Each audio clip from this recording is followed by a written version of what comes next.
Dhe thonë, ne si kemi ato mundësit për t'i bo ato sondazhet si partit politike, se ato kam buxhet milionshë, ne fushatën e bëjmë me 0 denar. Kështu që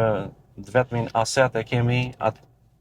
komunikimin direkt me qytetarin, nga ajo që kom bisedu unë me shumë shok, dashamir, na kanë dhënë mbështetje, veçanërisht brenda këtyne 2 viteve, skena politike më shumë i ngjan një moçali se sa që ka në një qëllim konkret, më shumë është pjesë pazaresh se sa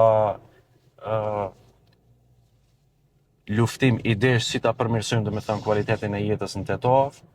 Pa ideale. Pa ideale, pa dyshim, domethënë është vetëm për pazare, edhe mendojmë se është shans i mirë qytetarët ta kenë një opsion të tretë, ta votojnë grupin e qytetarëve që nuk bëhen pjesë e bizneseve edhe i pazareve me partitë politike, edhe do të jenë zëri i qytetarëve në Këshillin e Tetovës.